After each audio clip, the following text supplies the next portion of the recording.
حضرت انس رضی اللہ تعالی عنہ کہتے ہیں کہ رسول اللہ صلی اللہ علیہ وسلم نے فرمایا، دنیا کی چیزوں میں سے عورتیں اور خوشبو میرے لیے محبوب بنا دی گئی ہیں، اور میری آنکھوں کی ٹھنڈک نماز میں رکھی گئی ہے۔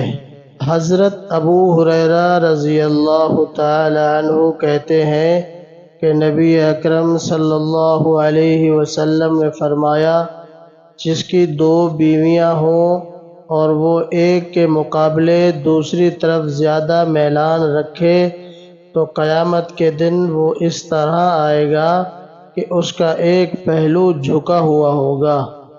ام المؤمنین حضرت عائشہ صدیقہ رضی اللہ تعالی عنہا کہتی ہیں کہ رسول اللہ صلی اللہ علیہ وسلم اپنی بیویوں کے درمیان کچھ تقسیم کرتے تو برابر برابر کرتے، پھر فرماتے، اللہ میرا یہ کام تو میرے دائرہ اختیار میں ہے، لہذا تو مجھے ملامت نہ کر ایسے کام کے سلسلے میں جو تیرے اختیار کا ہے اور مجھے اس میں کوئی اختیار نہیں۔ ام المؤمنین حضرت عائشہ رضی اللہ تعالی عنہا کہتی ہیں کہ نبی اکرم صلی اللہ علیہ وسلم کی بیویوں نے حضرت فاطمہ بنت رسول صلی اللہ علیہ وسلم کو رسول اللہ صلی اللہ علیہ وسلم کے پاس بھیجا۔ انہوں نے آپ سے اجازت طلب کی۔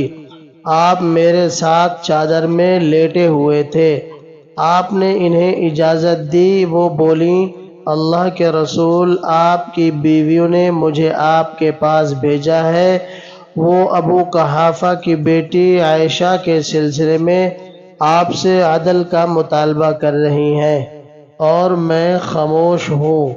تو رسول اللہ صلی اللہ علیہ وسلم نے فاطمہ رضی اللہ تعالی عنہا سے فرمایا، اے میری بیٹی، کیا تم اس سے محبت نہیں کرتی جس سے مجھے محبت ہے؟ وہ بولی، کیوں نہیں؟ آپ صلی اللہ علیہ وسلم نے فرمایا، تو تم بھی ان سے محبت کرو۔ حضرت فاطمہ رضی اللہ تعالی عنہا نے رسول اللہ صلی اللہ علیہ وسلم سے جب یہ بات سنی تو وہ اٹھی اور نبی اکرم صلی اللہ علیہ وسلم کی بیویوں کے پاس واپس آ کر انہیں وہ ساری بات بتائی جو انہوں نے آپ صلی اللہ علیہ وسلم سے کہی اور جو آپ صلی اللہ علیہ وسلم نے ان حضرت فاطمہ رضی اللہ تعالی عنہا سے کہی۔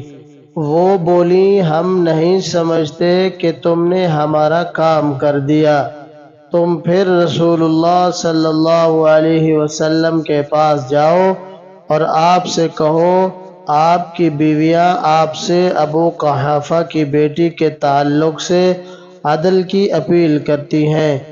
حضرت فاطمہ رضی اللہ تعالی عنہا نے کہا، نہیں، اللہ کی قسم، میں ان کے سلسلے میں آپ سے کبھی کوئی بات نہیں کروں گی۔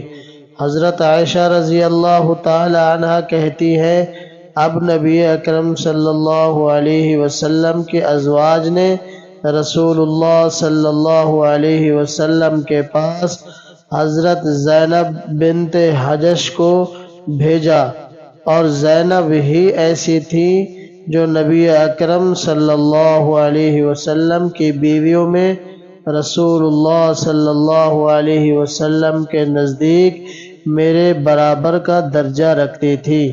میں نے کبھی بھی دین کے معاملے میں بہتر، اللہ سے ڈرنے والی، سچ بات کہنے والی، صلہ رحمی کرنے والی، بڑے بڑے صدقات کرنے والی، صدقہ و خیرات اور قرب الہی کے کاموں میں خود کو سب سے زیادہ کم تر کرنے والی زینب سے بڑھ کر کوئی عورت نہیں دیکھی، سوائے اس کے کہ وہ مزاج کی تیز ترار تھی، لیکن ان کا غصہ بہت جلد رفع ہو جاتا تھا۔ چنانچہ انہوں نے رسول اللہ صلی اللہ علیہ وسلم سے اجازت طلب کی۔ رسول اللہ صلی اللہ علیہ وسلم حضرت عائشہ رضی اللہ تعالی عنہا کے ساتھ چادر میں اسی طرح تھے کہ جب فاطمہ رضی اللہ تعالی عنہا آپ کے پاس آئی تھی، رسول اللہ صلی اللہ علیہ وسلم نے انہیں اجازت دے دی۔ وہ بولیں، اللہ کے رسول، آپ کی بیویوں نے مجھے آپ کے پاس اس لیے بھیجا ہے کہ وہ سب ابو قحافہ کی بیٹی کے تعلق سے آپ سے عدل و انصاف کا مطالبہ کر رہی ہیں، اور وہ مجھے برا بھلا کہنے لگیں اور خوب زبان درازی کی۔ میں نے رسول اللہ صلی اللہ علیہ وسلم کو دیکھ رہی تھی اور آپ کی نگاہ دیکھ رہی تھی کہ آیا آپ مجھے بھی ان کا جواب دینے کی اجازت دیتے ہیں۔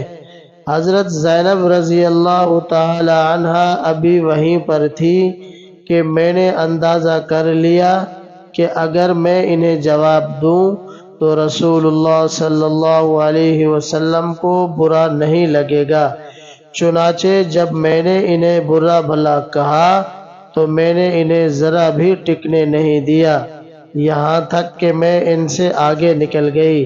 رسول اللہ صلی اللہ علیہ وسلم نے فرمایا، یہ ابو بکر کی بیٹی ہے۔ حضرت ابو موسیٰ اشعری رضی اللہ تعالی عنہ کہتے ہیں کہ نبی اکرم صلی اللہ علیہ وسلم نے فرمایا، عورتوں پر عائشہ کی فضیلت ایسے ہی ہے جیسے سرید کی تمام کھانوں پر۔